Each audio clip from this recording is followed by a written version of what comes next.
that has created an ecosystem of change makers, empowering them to lead social change and climate action by making them aware, by building their capacities, and by amplifying stories of impact.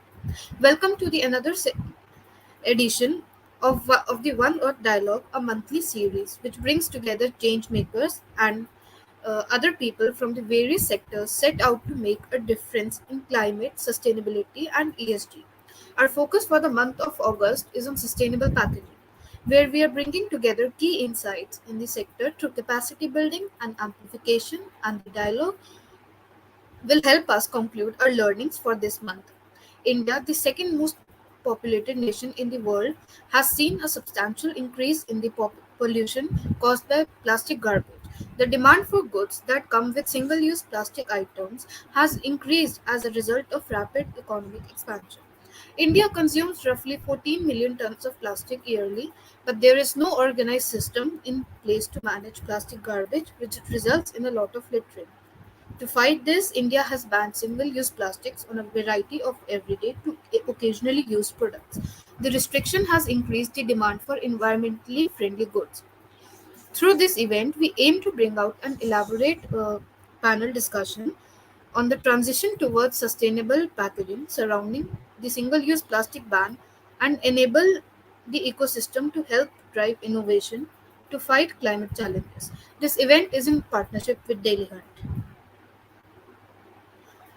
I would now like to introduce the moderator of our panel discussion, Lokesh Samvani, co-founder of Refillable Circular Solutions Private Limited. He has been an integral part of multiple social initiatives. He helped over 25 plus villages get access to clean and safe drinking water, install installed solar lighting in places where people had not seen light before, and provided young entrepreneurs with seed capital to start their business. Lokesh also headed the Rotaract movement, a not-for-profit youth wing of Rotary Club in Mumbai, and led a team of 500 people to great success.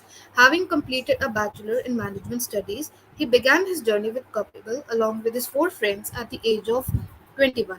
In a short span of 6 months, they eliminated over 10 million single use disposables from entering the landfill and are now focused on getting the refill revolution to India by making sustainability convenient and affordable for everyone. I now hand over the floor to you, Lokesh. Thank you so much, Aisha. Thank you so much for the introduction. It's actually great to be over here. Just to give you a small insight about what Refillable is, we are a zero waste refill service. We help people consume all of their home products without any kind of packaging. So we literally go to their doorstep and refill their own containers. Anyway, so we personally believe over the last 4 years, my team and I have been studying waste and the consumption patterns of consumers in F&B segment, e-commerce, FMCG throughout. One thing which has always stood out for us was the convenience of single-use packaging across any industry. Of course, the parameters of commercial feasibility and practical feasibility are always there. But one thing which used to be the most useful thing for any brand, any consumer which we spoke to was the convenience of any kind of single-use packaging. And once that now that it's finally banned, it's great to have an entire discussion with the esteemed panels to understand better that how we can actually navigate the issues, what are the kind of alternatives what we have right now, and what are the opportunities does this ban bring in at this point of time. So yeah, that's about from this at this point of time. I would like to invite our first panelist at the moment. So Swati is actually a renowned researcher on resource management and circular economy with over 12 years of experience in the sector. She has worked in India as well as global south on development issues concerning integrated waste and resource management. She has been a part of the National Geographic Forum on the Circular Economy. She's presently associated as a waste management specialist with UN Habitat India.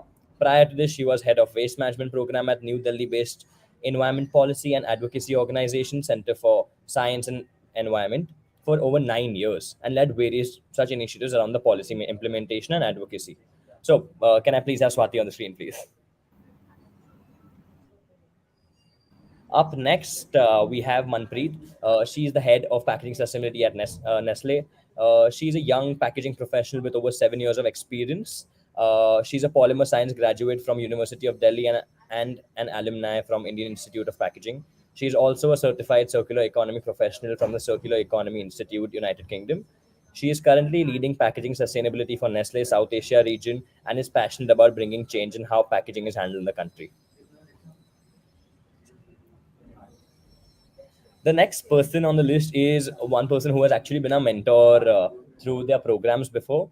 So Jui is a passionate individual who has been leading the climate tech and the clean tech space in India since a while. She is a partner at the Climate Collective and works across the various acceleration and startup support programs across South Asia. She particularly leads women focused programs at the collective. She also heads the impact portfolio and conducts and facilitates research around impact metrics for climate startups.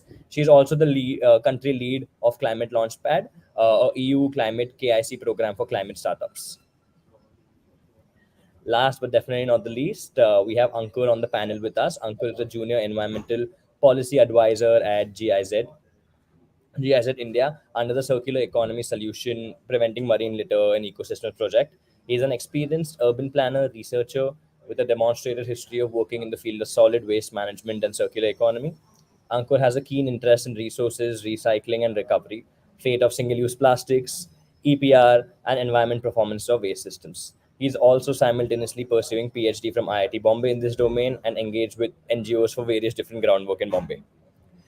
So we have such an esteemed panel at the moment, such a wide variety of things what we can cover. Excited to talk to everyone. But before we begin, just to set the context in for all of our listeners at the moment, a few facts which everyone would be aware about. India roughly produces about 26,000 tons of waste, 30% of which is generated only and only through single use packaging. Uh, for the listeners, for the audience, we are talking about the packaging which is extremely thin, regardless of its material. It may be PE, it may be PP, anything as such. It's extremely thin, which makes it very tough to generate value for the waste pickers. To give you an example, let's talk about the coffee cups which our favorite brands usually use. Each cup's average has an average life cycle of about 5 minutes, maybe lesser than that, but average life cycle of 5 minutes. And the amount of resources used to manufacture that cup itself makes it entirely impractical from an environmental standpoint. According to Ellen MacArthur Foundation, if we are only to replace about 20% of the single use packaging industry, we are looking at a $10 billion plus industry in the next 2 years itself. But not necessarily these numbers are true for the Indian market. So, to the speakers, how do you all think this landscape is going to impact the landscape change of single use ban impacts India? And how do you think it's evolving over time? And what are the emerging trends that you're seeing in the space at the moment? Jui, if you want to start off with that. Hey, hi, thank you. And it's really nice to be here and sharing the stage with such esteemed people. And it's always nice to see you again, Lokesh. It's been we've been working with each other for a while now, so it's really nice to see him moderating the panel as well. To answer your question, see, I don't come from a policy background, and I don't come from a very technical background. But what I can speak about is the kind of innovations that we see today. That I feel that because of this ban are just going to get more and more traction, right? Like till now, as you rightly said, the whole discourse was about, okay, fine, you have a solution, you have a solution that replaces plastic, but plastic is so much more convenient to transport. Plastic is so much more cheaper. So you are telling me something that's not going to be profitable for me. And as we know till now, sustainability has been a buzzword till the time it doesn't affect your profits, right? That's how everybody's seen sustainability. And so this ban is really just going to push all of the amazing solutions that we've been seeing in the market from so many years now.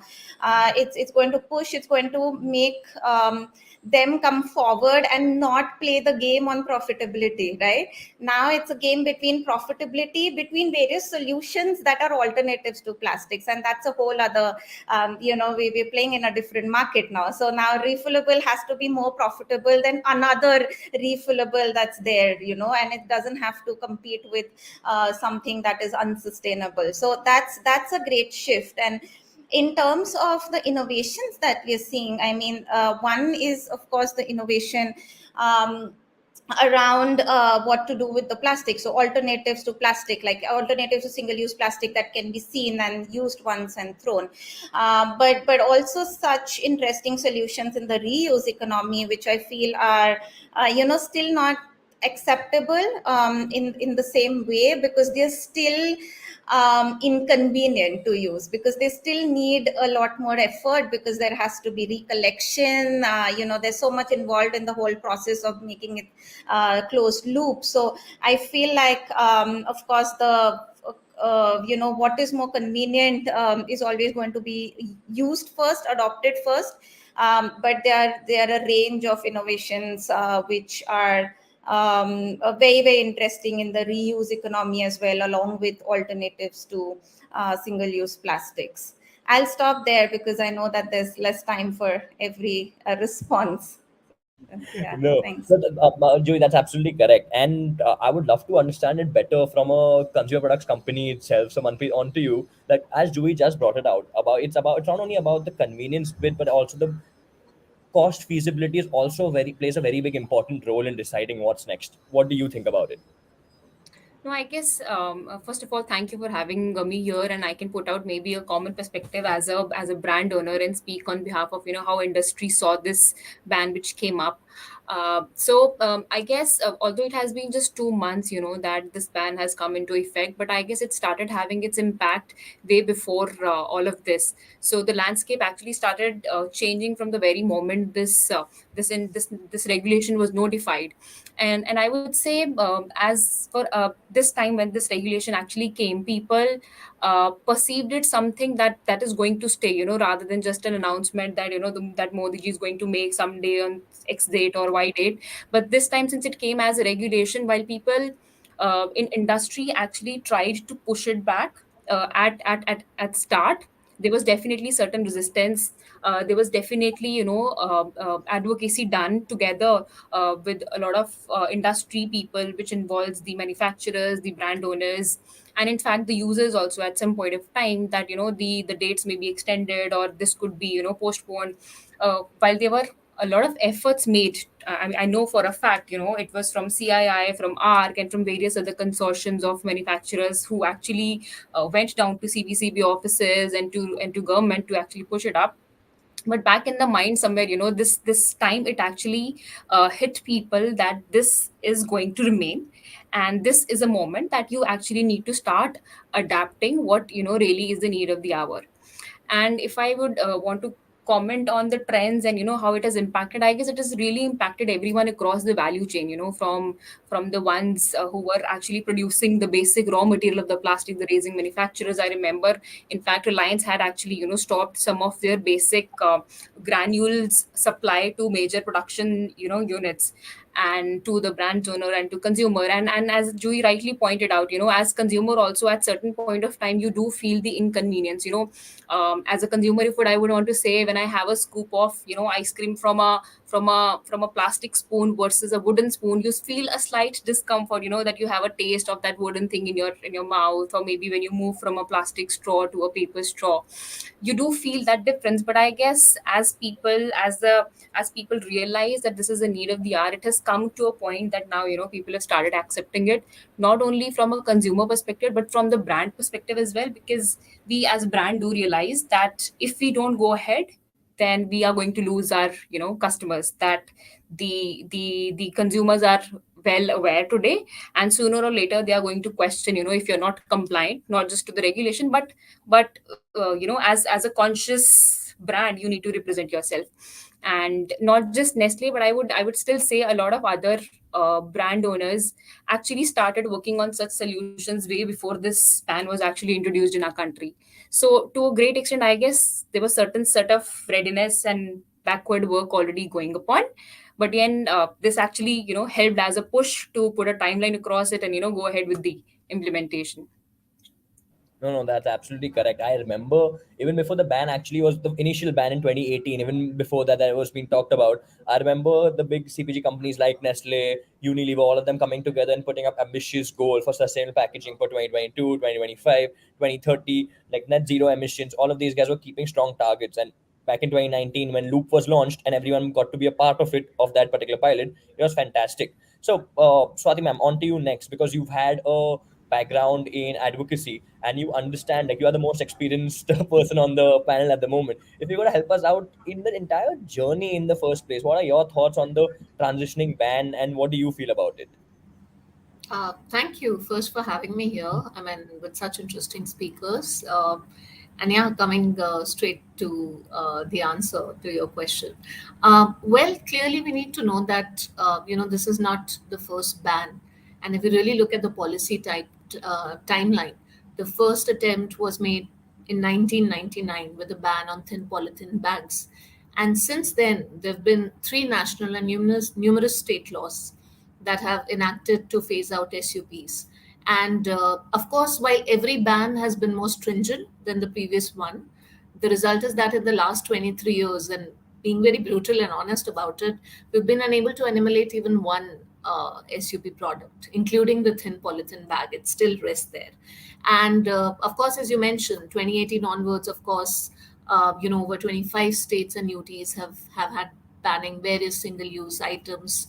Many of those bans actually form the initial backbone of the present SUP regulation that is there. For instance, Maharashtra, which classified SUPs into various categories, banned basic polythene, but apart from that, also several, cutlery, SUP cutlery, and other items, or for that matter, the ban in Orissa, which categorized SUPs unlike very similar to Maharashtra, and Tamil Nadu also, which categorize SUPs into various categories, and also sort of had some exemptions in place, or Delhi, which has been trying to ban plastic carry bags since long. So clearly, I mean, this being an umbrella ban,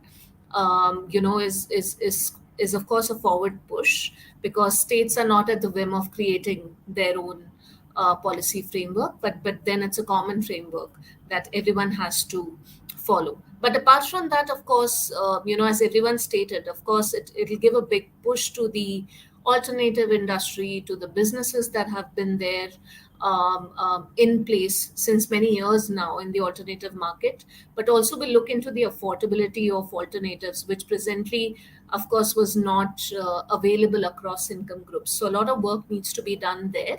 But presently, if you look at from the implementation point of view, what we are seeing is that there've been a lot of awareness campaigns. There've been a lot of alternative melas. We've seen Delhi, UP, Odisha, Tamil Nadu, amongst other states that have been doing this. But clearly, I mean, a lot has to happen to sort of cement it on the ground. So, of course, it's a good start. But in my opinion, we have to work across stakeholders, across the value chain, to make this really successful. Because if we look, back in the timeline, I mean, this has been happening since a while now. If we start from 1999 till date, and if we haven't been able to eliminate just simple polythene bag, clearly means that the journey won't be easy. So yeah, I'll stop here. Yeah. No, no, that actually leads us to a perfect situation before we move on to Ankur. So, Ankur, as you've been pursuing your PhD at the moment and you're working with GIZ at the moment, so you get an entire spectrum of insights from the governments and as well as from the brands and actually be able to implement stuff. So, as anyone just the entire platform to start your journey, what do you actually think is the new trends at the moment and how can we overcome any kind of challenges? Okay. Mine is a very interesting story. But before I begin, I want to thank you for inviting me. And I have been closely associated with refillables. Also, I will start with one of such events when we talked about the alternatives in the space. It's almost a month back when I was in Lucknow, and refillables were also there. And there, GIZ, in association with UP, created a very innovative mechanism called RACE campaign to bring recyclability and circular economy at the state level as a major initiative to bring government stakeholders and also invited B2B meets to create all the business minded people along with their interventions into the alternative space where all of them can meet together and display their work. Now, this was not just an outcome of just 1 month or 3 months of the ban which is being implemented and processed. This was happening from long time, because when I was in CPCB, a little bit of background from, even if I'm from GIZ, I am being stationed at CPCB.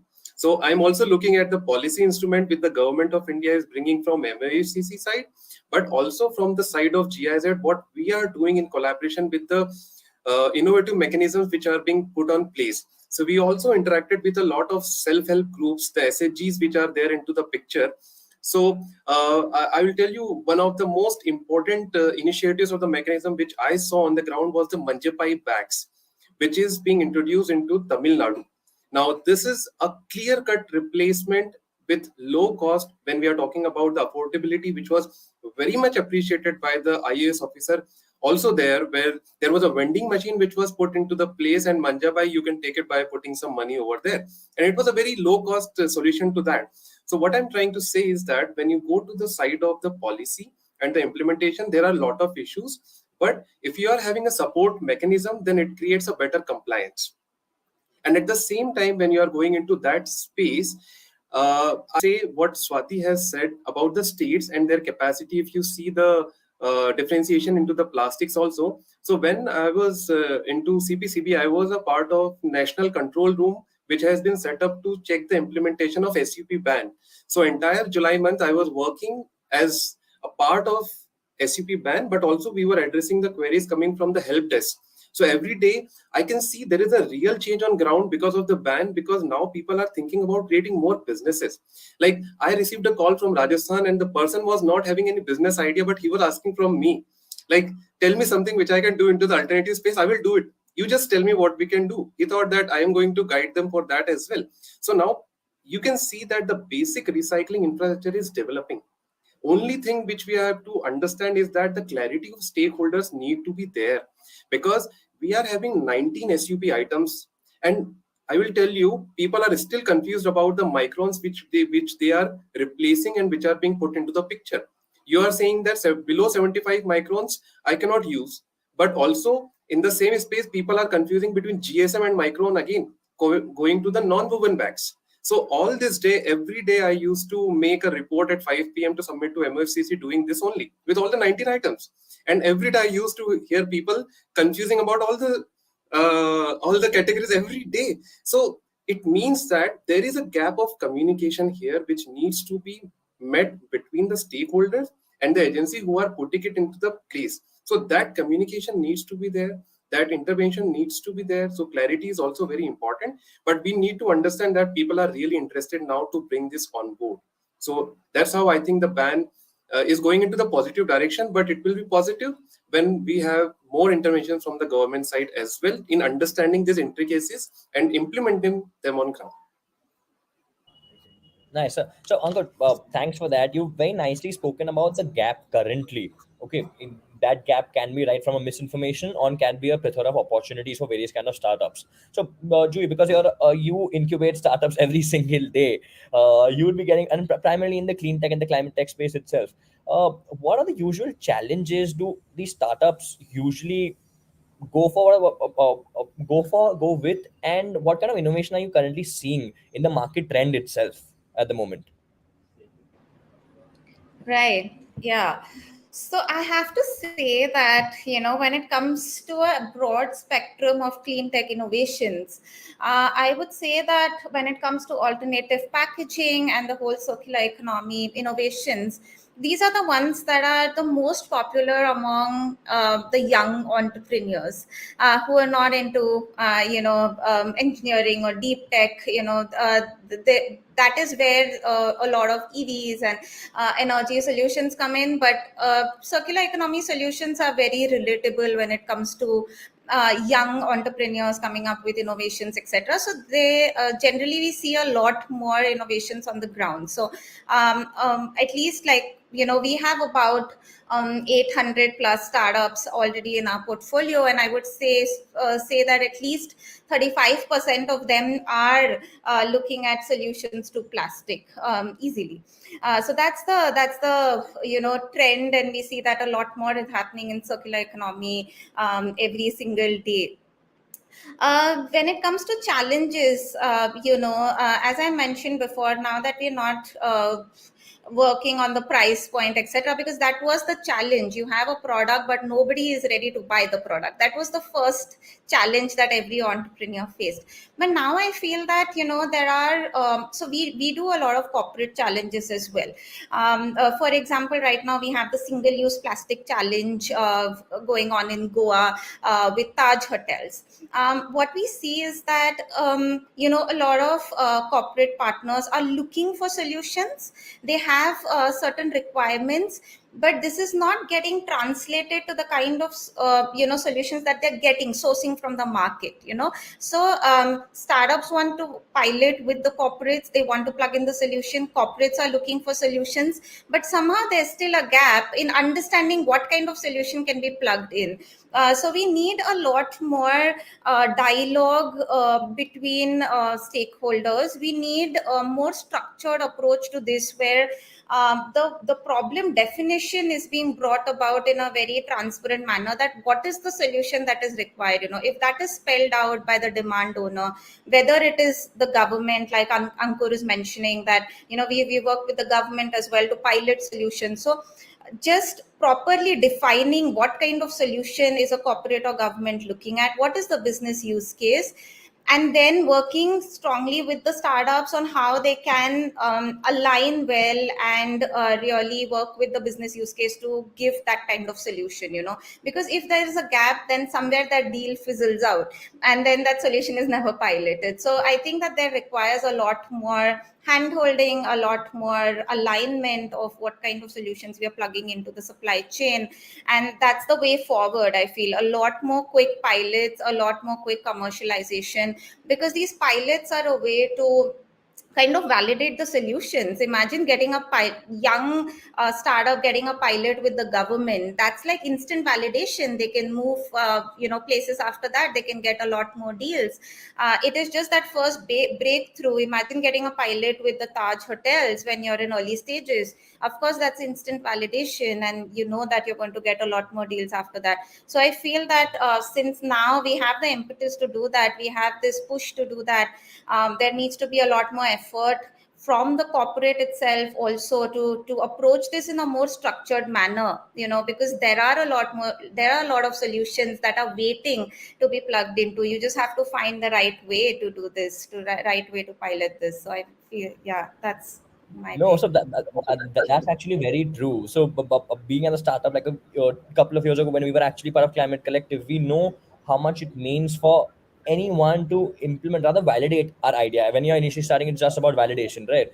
But I still Yes. believe it's the thesis of us understanding the problem has to go way back. And as Swati ma'am mentioned, the first initial ban was launched even before I was born at that point of time. So, Swati ma'am, what do you think? How has this problem evolved? How have the solutions evolved? And what kind of innovative stuff do we need to tackle a problem which has lasted over 25, 30 years now? Well, I mean, the major challenges that I personally foresee, also coming from a very ground level perspective, having worked on implementation for many years and also like sort of closely tracking the ban as of now. One very clear thing that you see on the ground is clearly lack of alternatives in the market. Of course, there are many, but then not enough to suit everyone's needs. And SUPs are also widely used. I mean, we also have to understand why would anyone use single-use plastics or packaging? They're widely used because they are cheap and convenient, right? For instance, a plastic cup would cost a local street vendor somewhere about 60 to 80 paisa, and a paper cup would be somewhere between 1.5 rupee. Now, for that person to make a transition, it's a big cost difference. So the market will shift completely if similar affordable and convenient options are available, as affordable as plastics are. So do we have affordable alternatives in place which sort of fulfill the social, economic, and environmental viability? I think all alternatives need to be looked into from that lens. Secondly, clearly we know that this shift is not easy. It's not going to happen overnight, because if we closely look at the numbers, like currently, SUPs account for about one third of the plastic consumed in the country.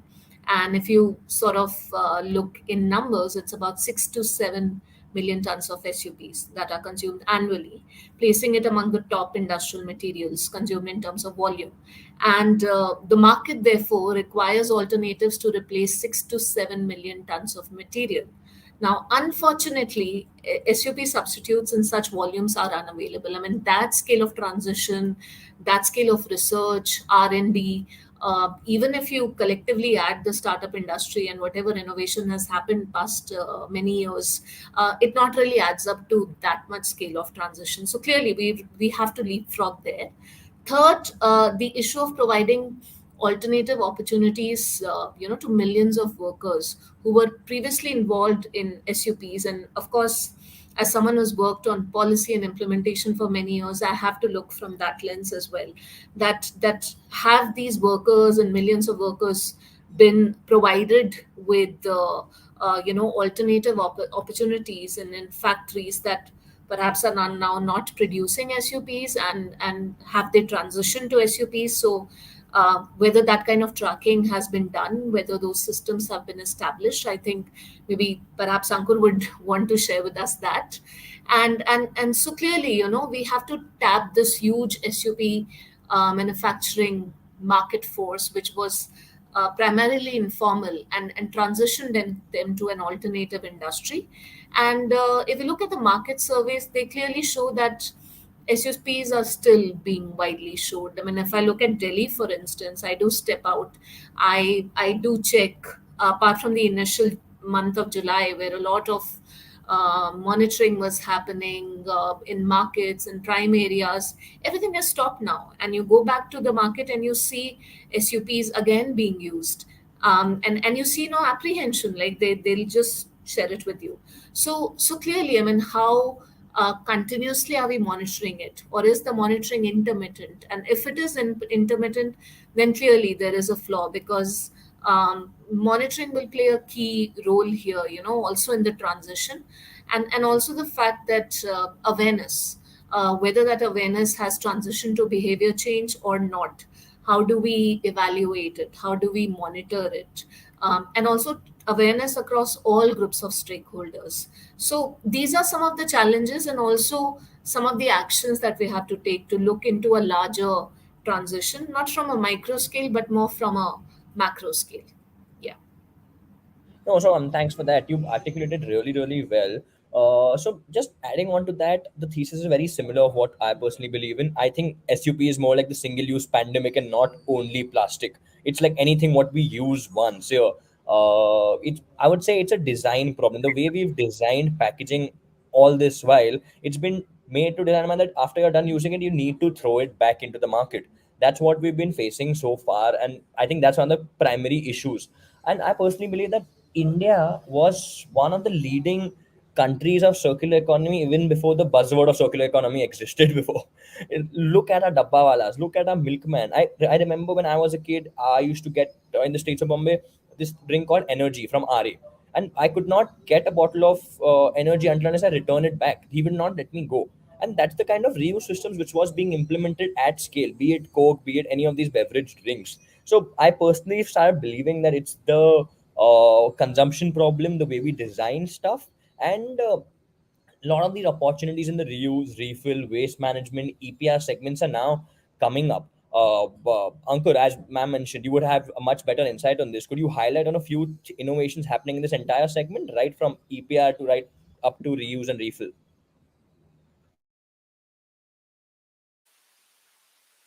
So, I'll take from what Swati was saying. I'll talk about a little bit of uh, the distinction between SUP and EPR first. Then I will go into the area that you are talking. Now, as I told you earlier about the clarity of the stakeholders, there is also an intersection point between these items which are been mandated, but there is an intersection which we need to understand which came as an amendment or the office memorandum on 7th of July. The ban had started on 1st July. On 7th July, we came to know that the plastic cups and trays which are having the plastic packaging inside are going to be part of EPR, but as a only product they are going to be a part of other thing also. So basically the idea is that if you are listing SUP items with the plastic packaging or the plastic trays and the cups, it is also having a overlapping into the EPR domain. So first of all, you have to understand this difference very clearly, that some products which use such packaging can become a part of a single entity which are allowed, but they are allowed into another stream. So there is a difference there. Okay. So first of all, single use plastic is a policy instrument. It is something which need to be monitored, and as the states are doing, as Swati mentioned about the market survey, GIZ is also doing a lot of studies on ground across 20 cities in India. I will tell you, one of the key points is that there are different recycling rates in different cities of India. Say for example, in Delhi the recycling rate is less, but in Indore if you see, recycling rate of the constituent SUPs is much higher. So if you see the amount of SUP which is starting or it is into the use phase, it is coming as a large amount into the dump site of Delhi if you measure into the legacy waste. So basically, if you do that comparison, you will understand how this particular market survey and these studies and the inventorization becomes important to understand how it is actually happening. Now, there are multiple issues in this as well, because if you are able to estimate, if you are able to inventorize this SUPs, you will also be able to understand where do you want the interventions to be, because ultimately plastics come with a particular life cycle, right? There is a plastic metabolism involved. It starts from your manufacturing phase, production phase, use phase, and it goes into the end phase. And then we talk about the circular economy. So we have to connect all these dots to come into the place. So when you are talking about choosing the right technology even to handle those, now what will happen if single-use plastic is banned? It's going to be a stock. And I'll tell you one fact, because I'm coming from some of the CPCB background as well. There was a case where we got a reporting from one of the ULB that they don't have any warehouse to keep the amount of banned SUP that they have collected when they went for inspection. They don't have space. Now, what to do in such cases as well? And now this is just for a very small ULB. I'm just giving you an insider idea. So now see the scale at which we need the plastic processing also to be done for such cases. But also now cement plants are coming into the picture for dealing with them, going for the co-processing. So yeah, definitely. I think in such spaces, we need to understand that single-use plastics is a policy kind of a case, but when it comes to EPR, you have the implementation framework for the circular economy, where you are trying to build a very healthy ecosystem for the businesses also, because you want to ban something but you want to keep something also. You are keeping plastic packaging for some portion of time till 2029 with the obligations for, let's say, the recycling, or why do you want to keep it? Because you have three things to follow. One is reduce. You bring from the use of recycled content. When you have reuse, you bring the rigid packaging back to us. You are incentivizing the producers for bringing such things. And lastly, you have the recycle. So yeah, means to see this into the complete picture, we have to have the holistic understanding of the life cycle of the plastic, but also the kind of methodology which we are putting on ground to address such issues. Yeah, maybe that will become a little bit more technical, but yes, till this point, we have to have that lens to see how we are looking at this problem and how we are merging with two other domains also.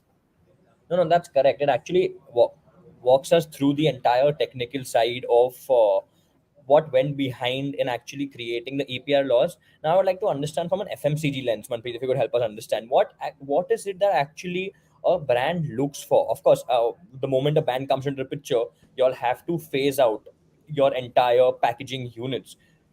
A lot of questions like what would the customer like, what is our next step, how, what's going to be the commercial feasibility of a particular pilot. Could you help us on what goes behind an FMCG packaging sustainability specialist brain during that kind of time? Yes, of course. Lokesh, we as brands, be it a smaller or a big business unit or an entrepreneur, a lot goes in the background, when you have to actually put out a product in the market, like the right kind of product, the right kind of packaging. And as brand owner, all of this kind of revolves around, consumer. We are consumer centric brand. So consumer experience, consumer preferences, consumer convenience, their price points, all of these actually play a very very important role when we are actually thinking of what product to launch and what packaging to give to it. Now when this ban actually came into picture, of course all of these questions were raised. There are of course certain packaging materials in our portfolio which fell under the scope of this ban.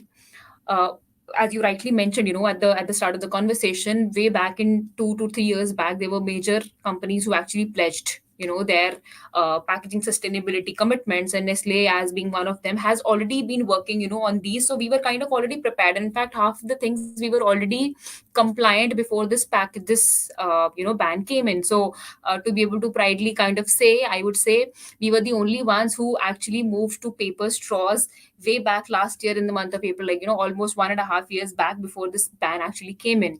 And today also, other companies are actually struggling to find, and the specific inverted kind of a paper straw that goes and sticks onto your RTD packs, while the straight paper straws are available, but you will not find those paper straws available. While we had been working and doing a lot of R&D, with the global markets and everything, to be able to give that experience and maintain the same kind of quality to it.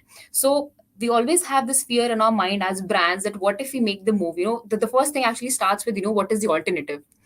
Is it like feasible or not? Is it like available at the scale that we want it or not, right?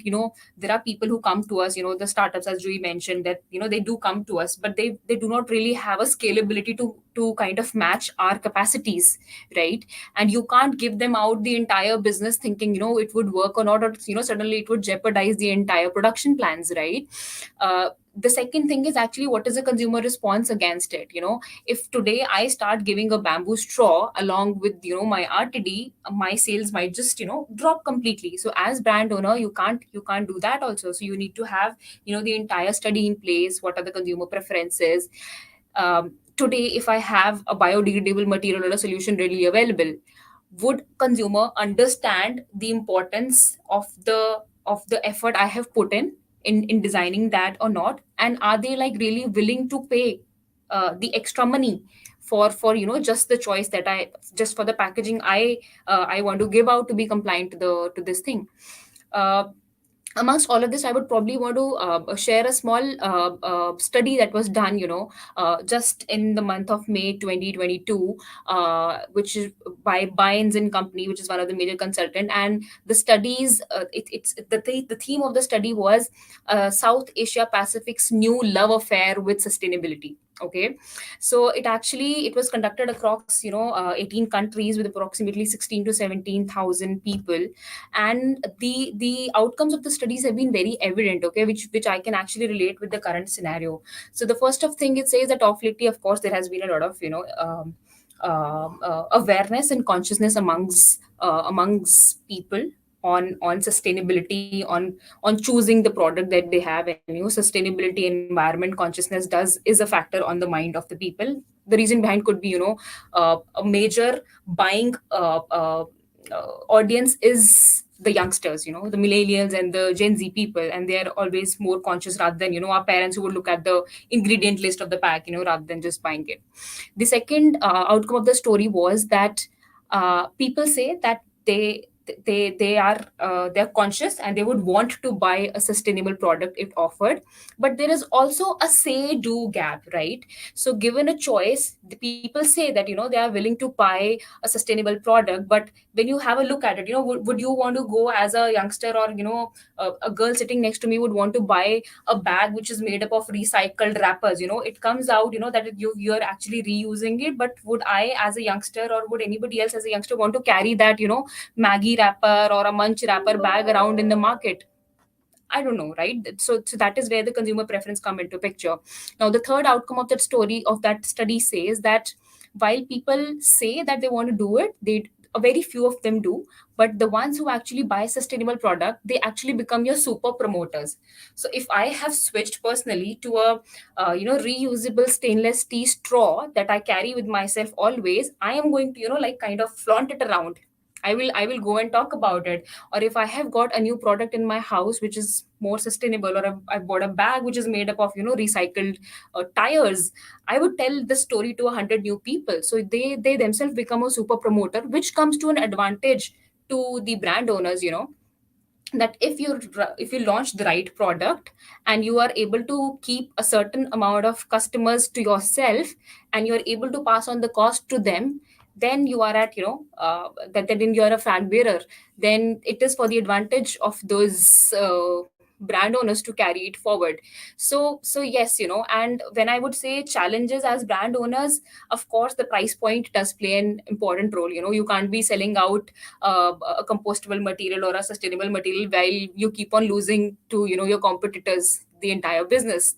Sustainability for brand owners will exist if the business exists. So there has to be a balance between that. The second thing I would say is the availability and the scalability of the solutions which is there.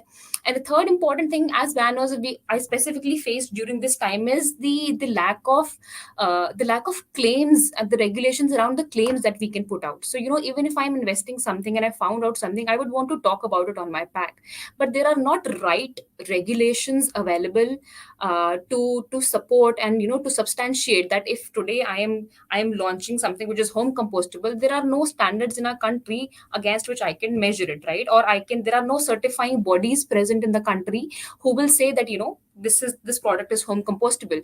So it's as useless as a plastic product for a consumer if he will not understand what he's buying and what he's paying for. So if even if I am putting effort as brand owner, I would want to talk about it. And that is the gap. There's these 3 4 major challenges we see as brand owners around this. No, no, very true, very true. With this incident only, I can take it back to, I think, the first ban which happened in 2018, which rather, in my memory, with the stronger ban which we had gone through, particularly in Mumbai, we were actually in the research phase to understand, right after graduation, understanding what the market lies and what is the, we actually went to owners and retailers when they were selling these cups and packaging units that this is compostable, this is biodegradable. We asked them how does it biodegrade, what does it compost into. They had absolutely no idea, and none of these things are home compostable, right? They were all of them were industrial compost, and where we do not have the infrastructure in the first place in our country. But yeah, that was for that. One another point which you really mentioned was the part of the gap between the do or say between the consumers. What we've realized is that we like to call these people the armchair activists, with no disrespect to anyone. A lot of people want to become sustainable, but not a lot of people are actually sustainable. So there's a lot of communication gap, if I could point it out directly to. There are not enough convenient, simple steps written by, I would say, right from the government to the brand to the middleman, anyone. There's a lack of clarity currently what we are seeing in the market, and it's only go increase. What do you feel about it, Julie? How should anyone listening to this, or any brand, startup, regulator, do about building that consumer behavioral shift through communication? Yeah, and I just wanted to add, because Manpreet made such an important point of this gap.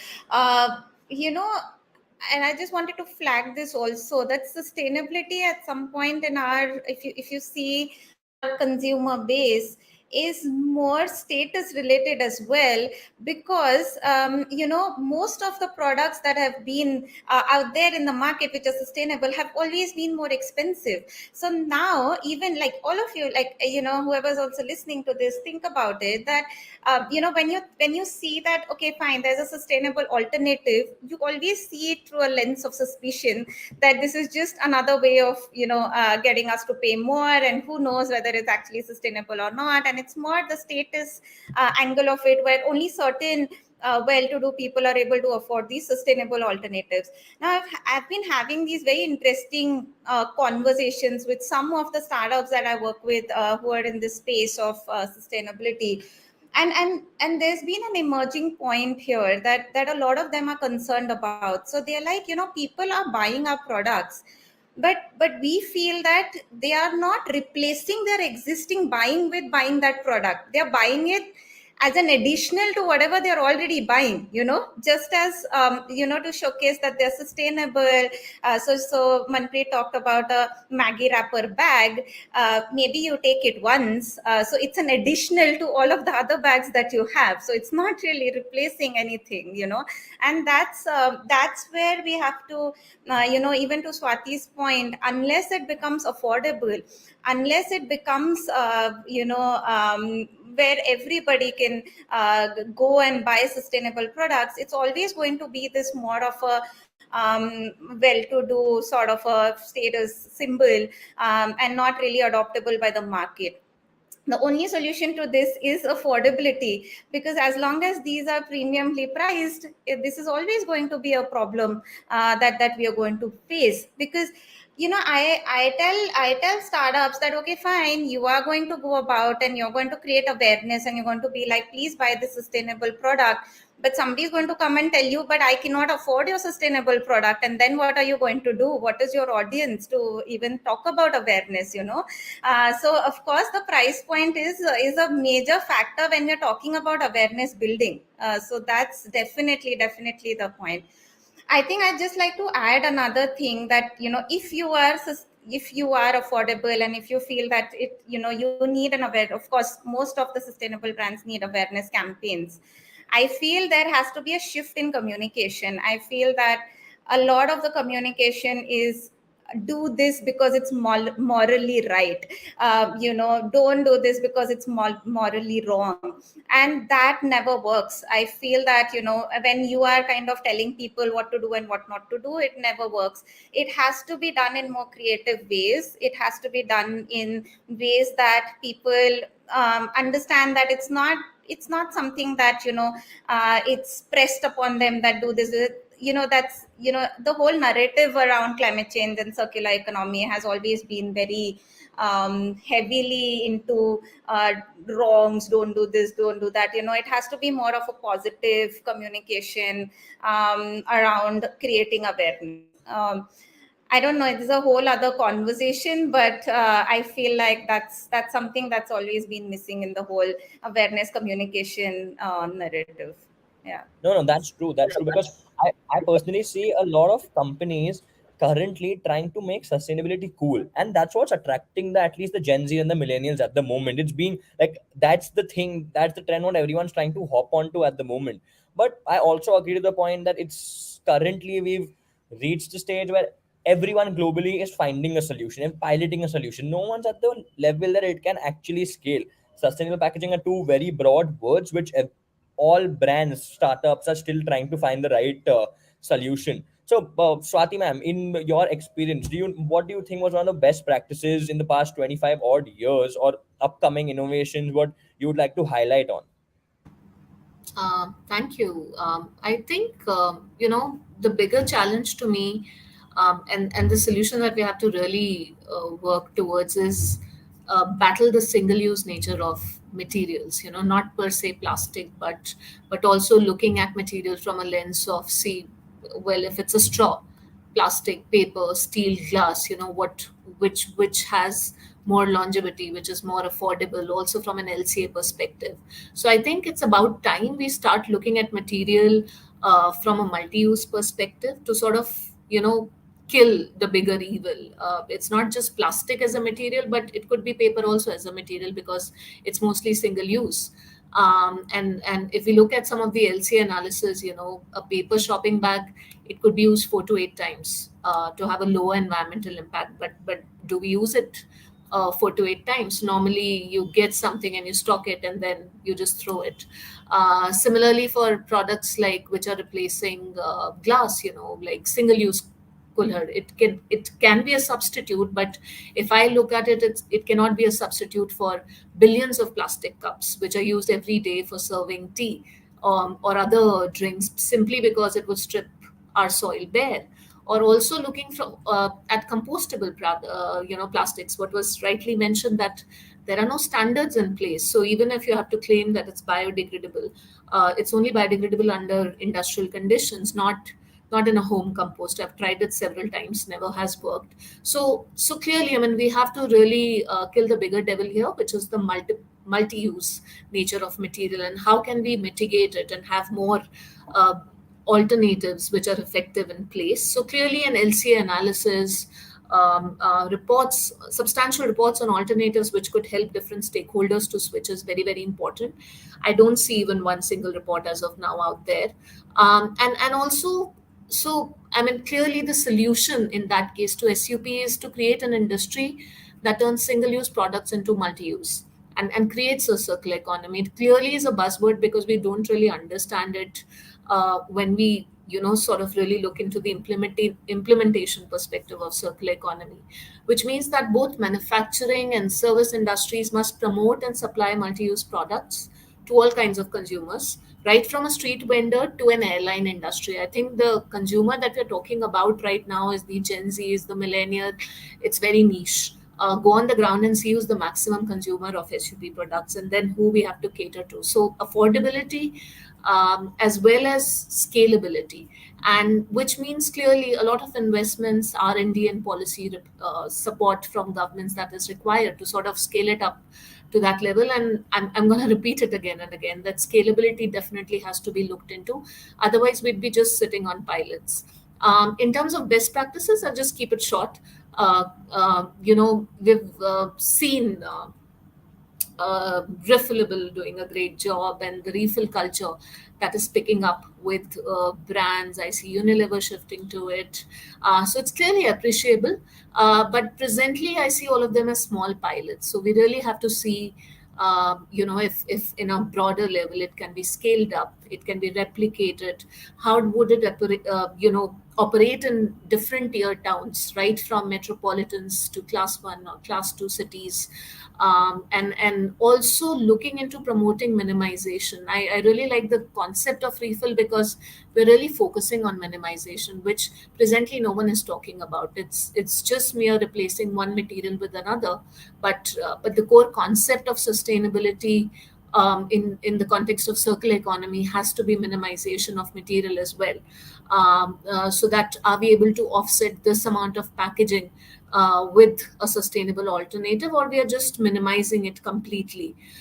So we have, at least from India, we have brands like Bare Necessities, Refillable is there, Upton Story, Coco Custo. These are some of the examples, and I personally have used all these products and completely shifted to them as well. It's not like, for instance, Coco Custo. It's an amazing initiative wherein I thought of consciously shifting to a green detergent, but at the same time, I was done with the packaging, and I sort of subscribed to the refill program, and there's just no packaging at all. Similarly, with a lot of other materials, one by one, wherein I could make the switches. So I think today, if a consumer consciously wants to shift, there are options available, there is knowledge available, but it's not everywhere. It could be on Insta, it could be on Twitter, it could be on LinkedIn, but does a layman goes to all these portals? So I think also ensuring that this information reaches everyone, is really, really important to make that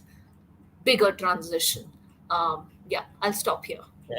No, no, very true. And as we just spoke, like only multiple pilots going around the globe. And for bigger CPG brands, these pilots are not and essentially scalable at all points of time. Practically running a refillable business, I know what kind of challenges it comes in at this point of time. So I can imagine what kind of challenges will CPG companies be thinking, lens will be thinking from, not even from refill. They have to look at reuse as well. So Manpreet, over to you. What do you personally believe in the last uh, decade or so, or rather in the next coming decade? What are the kind of practices do you see to it gets evolved to, and any particular practices what you'd want to inculcate at this point of time? See, as ma'am rightly said, although the bigger impact would actually, become evident when we actually start minimizing the use of materials itself, bees, whatever it is, that is when the actual impact of reduction will come into picture. But if I say it from the perspective of band, specifically from an FMCG company, it's plastic is not a bad material, I would say. It's rather the handling of plastic, which is to be addressed, because it has been there for our convenience. I mean, the processed foods that we have today, the extended shelf life that we have today to the food, rather solving the problem of food preservation and food waste, has been possible because plastic has been there. So I would say, the only effort as FMCG what we can do is actually minimize again the plastic consumption, replace it with alternatives material which overall has a better impact. I would not say just go ahead and start converting, cutting down trees and put everything into paper. Even that is not logical, right? It will not suffice the it will not suffice the transportation. Supposedly, if I have to pack a chocolate today and I start wrapping it up in paper packaging saying it is sustainable, it is not going to survive the infrastructure and the transportation that we have in our country. So um, rather I would say, the approach has to be stepwise. So what we can probably do is, and a lot of companies have started doing it. Again, I will bring back to the point wherein bigger companies have at least taken it up as one of their key agendas and put up a milestone, right, that you slowly go ahead and replace these materials. They could be designing the packaging for future ready. Today we don't have infrastructure, but then once it's like the egg and hen thing. You don't have a recyclable packaging, hence we don't have recycling infrastructure. So at some point it has to start. So I guess it is a shift that is already started. People like Liver, for Nestle, and for a lot of other companies, Tata and Godrej, have started designing their packaging which are ready for recycling at some point of time. And ma'am rightly said, it is actually how it is happening, that they are doing pilots, they're keeping it ready.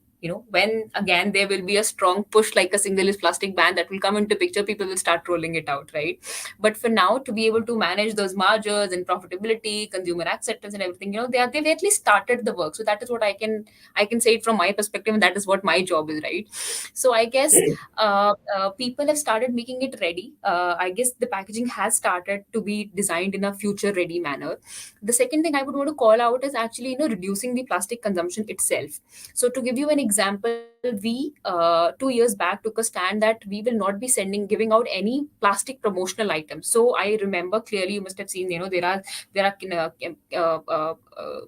they were Maggie bowls used to be given out for free, or Frispies or Unilever cake, those ketchup bottles of plastics and everything. So of course, that has helped businesses boom as a promotional item. But we made a clear call that we will not have any plastic promotional items. So we've made to from the traditional iced tea shakers, we've moved to glass mason jars, which again looks cool to the Gen Z. It gives you that narrative of, so that you're going to a positive material and is good to flaunt as well. So I guess the second thing would be cutting down the plastic consumption. Small initiatives like not giving the promotional items which includes in plastic. Third is also, we are also looking at reducing the impression size. So back were the days when for marketing or promotion, people would actually create a bigger pack impression size, while the product might not really need it. So there have been efforts happening, I know, in the competitors brands, in our brand, wherein we're actually designing the packaging. We call it fit fit for purpose, right? Like whatever is required, you design only as per that.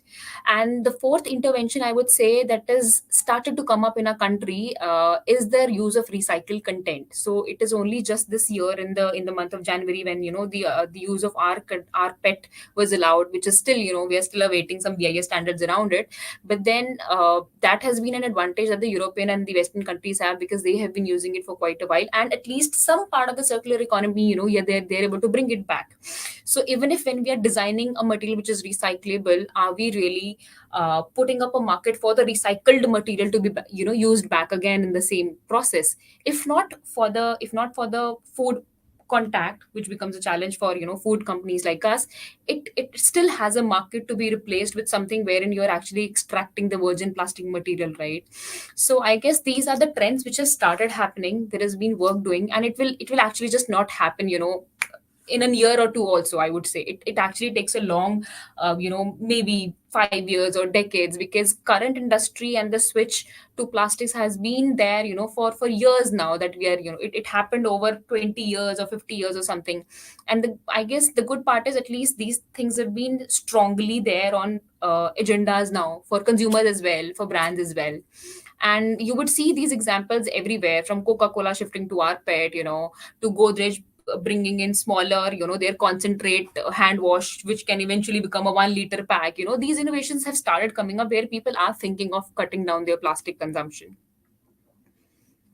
So quite an examples are now available. Yeah, and that's exactly a broader perspective on circular economy and how people should be thinking. I'll give you an example on how it actually happens on ground. And to the point what you very rightly mentioned was that the evil is not plastic over here, it's the way we consume things. Plastic, if used well, is one of the most ubiquitous sources of material what's been derived till date at the moment. One of our pilots, what we were doing about refillable pouches, we actually created a pouch which can be refilled multiple number of times. But at the end of the day, the consumer thought process is that it's plastic. They will refuse to actually put it and segregate and return it back to us from a reuse angle. So we totally understand where you're coming from. Ankur, why don't you just give us a wider lens about circular economy and how can we actually enable more and more businesses? What are the ideal ecosystem what we need to develop from a closed loop system itself? All right. So let us see it from the perspective of systems. As Swati was mentioning about the life cycle part, I totally agree with her. Because when you look at the product's life cycle, and if you try to assess that with respect to the environmental impacts it could have, it can generate drastically surprising results. Means if you compare the same size of a thermocol cup versus a plastic cup, sometimes results are astonishing but very different margins. So when it comes to circular economy, we need to understand that the guidelines that we are having for EPR right now, it is aiming for reduce, reuse and recycle. That is true. Now you are trying to say that how these businesses are coming into picture. So I really like the fact that Manpreet has mentioned, because when it comes to food packaging, use of recycled content doesn't find its utility. So that is a catch which happens over there. So to bring the circular economy idea, we need to understand how we can bring the systemic thinking starting from the manufacturing phase itself. Now, if you see the EPR guidelines, we are having the 4 categories. You start with the rigid packaging, which is meant for reuse, right? So the bottles, or you can have the classification of 0.449 liter to there are classification which you need to understand till 4.5 liter and something like that. There you have the idea of reuse. Then you have your flexible packaging. Then you have the multi-layer packaging, which you are also bringing into the FMCG products. Then again, there is a particular catch which happens between these categories when it comes to their interchangeability in their recycling, use of recycled content, and reuse, which we do. And then moving forward to the last category, which is very importantly mentioned by all of the other speakers, is the compostable ones. Now, since I am coming from the part of the institution and CPCB also, I will say that right now, along with the EPR portal, the portal for compostable certified manufacturers is also into the process. Now there is a migration going on in the back end that I will go to, but right now CPET is involved in the testing, and also we are working towards understanding how the testing of biodegradable plastics can be expedited, also can be fastened, because usual process of testing and bringing such things into the market to make it a certified one takes even sometimes an year to 2 years. So now when we consider this whole cycle, starting from the reuse, use of recycled content, bringing it back into the production phase, then again into use phase, and then lastly we are going to the end of life stage, where we are trying to use plastic for some other uses. We are converting plastic to energy, like waste to energy. We are converting into oils, waste to oil. We are giving it to cement plants now because we have excessive quantity of such packaging as well. And lastly, we are trying to use it for the road construction as well. If the producers, if the importers, brand owners are going to give a declaration. So to bring that circular economy aspect into this packaging industry, the guidelines and the components are exactly designed for that. And I believe if we are able to manage to go through the targets which are coming from 2024, beginning from the obligations from recycling, then going towards the use of recycled content, if we are able to do that, because now PWPs, the plastic waste processor, are going to generate certificates based on the sale that they make after processing the plastic which is inside the market. So now there will be a match between these two entities, like one will be benefiting because of something anybody else is processing. So now this plastic producer, importer and brand owners will be able to purchase those certificates and take that incentive from the government, that okay, I am doing some disadvantage to society also, but I am also ensuring that circular economy is happening by the principles of reduce, reuse or use of recycled content, and somebody else is doing for our behalf. So if this whole model works out, which I believe and I would love to see that it works out, I since we are also looking at the development stage, I wish it works out and we are able to see this kind of an exchange which happens on the ground. Although there are big and huge challenges always coming with the informal sector, because along with informal sectors, some of the brand owners which are having less revenues, or you can say the coming into MSMEs, they are also excluded from the guidelines right now. So there is a huge amount of plastic packaging scope coming under those brand owners as well, which is missing out right now, and we need to tap those potential as well. So it is very crucial to bring the entire frame, but still to see it succeed, we need more plastic into the picture also to make this thing rolling. So see the other side, but also yes, circular economy can only work out in that closed loop fashion. And I'll say one thing, that support mechanism is very crucial. Support mechanism is the backbone of compliance. When you are trying to bring these things onto the ground and you are reaching the last mile person, whether it's a businessman or a normal person. So yes, scaling up of such initiatives, affordability of such products, and their environmental sustainability is going to be crucial when you are using them for some other use. So all this combined together, if we are able to see that this picture is going to be real, then we are actually going into the right direction. Yeah. Thanks for that. So that actually gives us the very wide definition of what closed loop system and what's the kind of systems what we need to look at, to be honest. So to Jui, Swati and Mantri in this particular order, if you all had to describe, or one not describe rather, one ideal closed loop example if you could give, or one thing what you'd like to talk about closed loop system only in one line, because of we're running out of time, that's why. Jui, why don't you go first?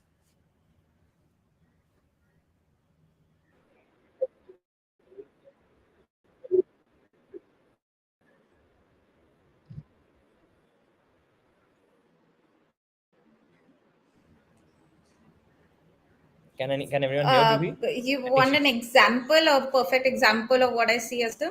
Is Sorry, okay. Juhi, I think there was a bit of a lag. Why don't you go again? Like, example from an Can you ideal. hear me? And now we can hear you, Julie.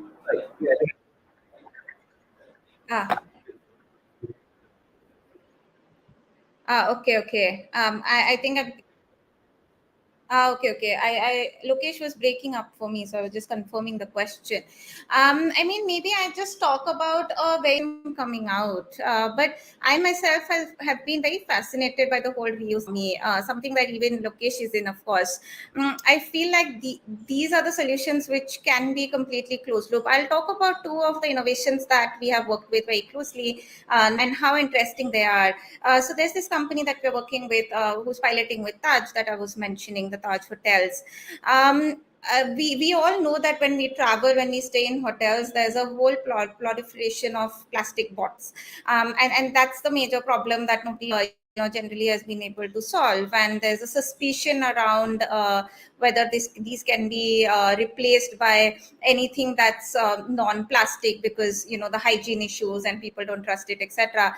Now there's this company which is manufacturing glass bottles, and they put it, and then they have a whole system where the user can see it being taken back, being sterilized, being repackaged again, and where the lid is again being closed, so that nobody's tampered with it, and it goes back to the hotel rooms. I feel like this is such a perfect example of something that can completely eliminate plastic and can be reused again and again, and where the customer also is as satisfied with the solution, as is the owner who's taking this in.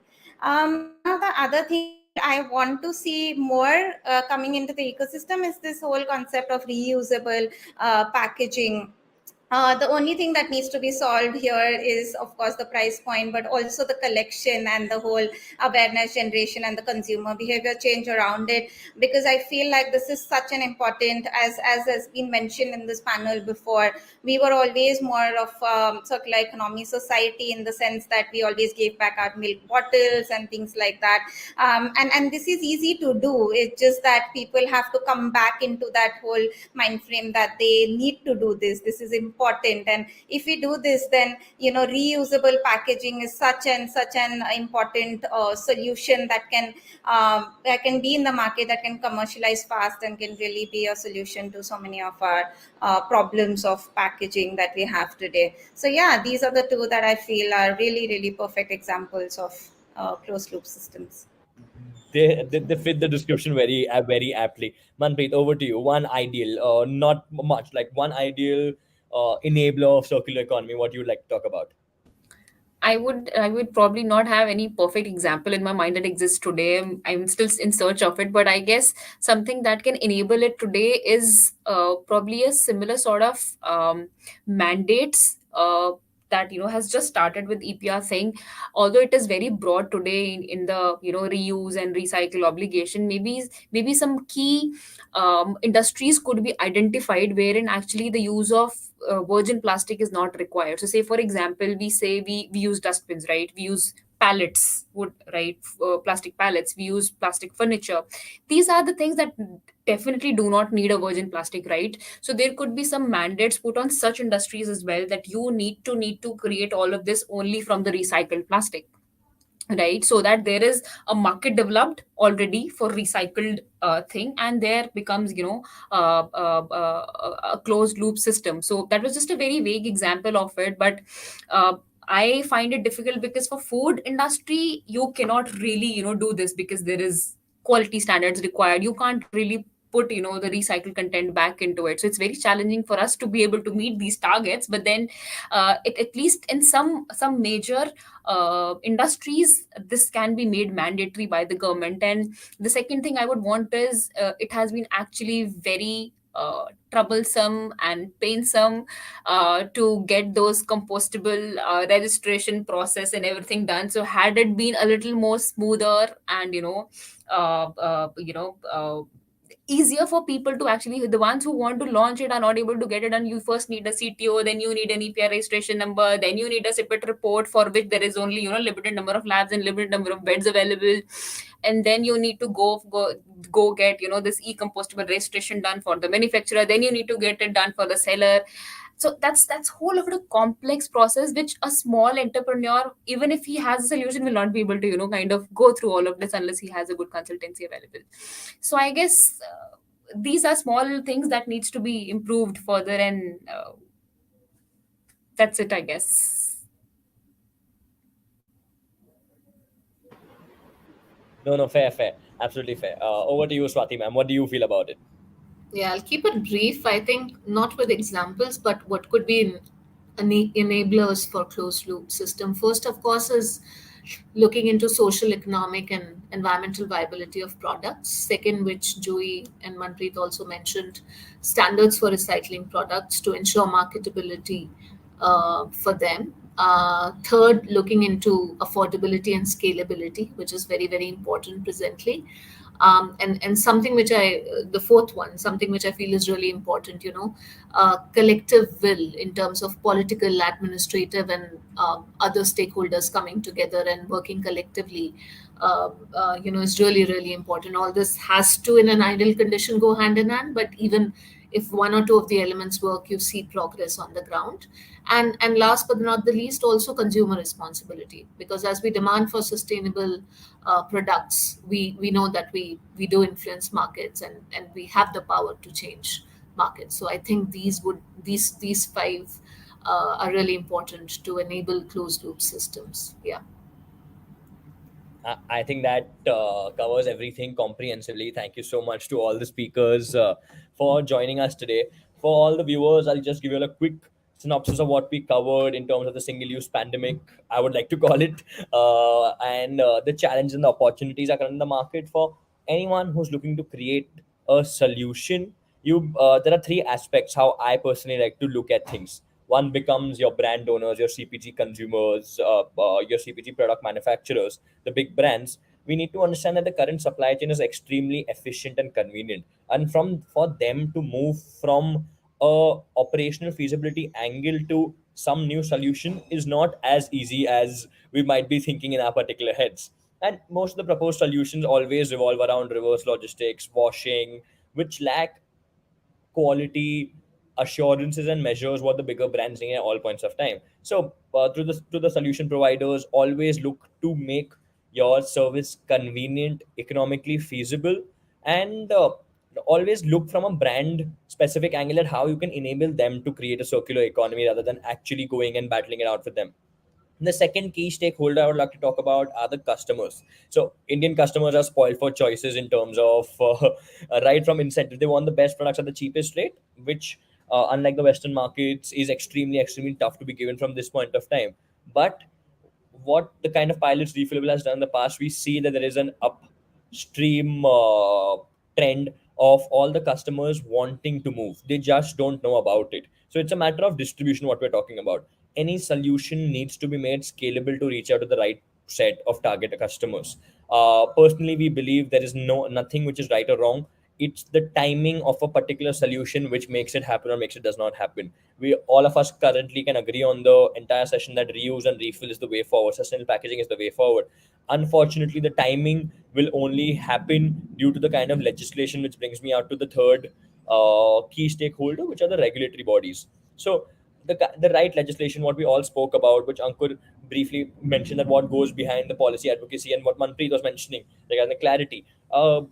It's exactly that. The way we need to chalk out a way forward with the right kind of legislations, everyone needs to be made responsible, right from the manufacturer to the wholesaler to the retailer to the customer itself, to the one provider like me, that who, if I am also kept in standard touch with, it can actually play a wide, very big role at this point of time. So I'd like to leave it out in such a manner that it's a $10 billion plus industry and growing, compounding yearly. For the startups who want to join at this point of time, please try and innovate as much as you all can, and let's make it happen. Let's hit all of the targets what we've set for 2025, 2030. And with the new EPR legislations coming in, where brands need to reuse the rigid packaging at least 20% post 2025 and it increasing, there are plethora of opportunities for startups like us. So yes, thank you so much for everyone for joining the call today. It was a great session. Loved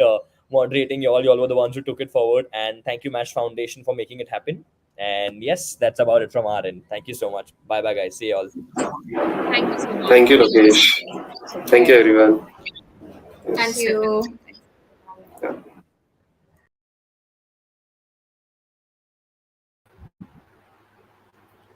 Thank you so much, Lokesh, for moderating the session so brilliantly. I would also like to express my gratitude to all the esteemed speakers for their presence and contribution to the One Earth dialogue. Thank you so much to our partner Daily Hunt for all the support. We will be regularly engaging with multiple stakeholders in climate sustainability and ESG through these dialogues. In the meantime, make sure to follow us on all our social media handles to know more about us and our work and to learn more about this space. Thank you for joining us this evening.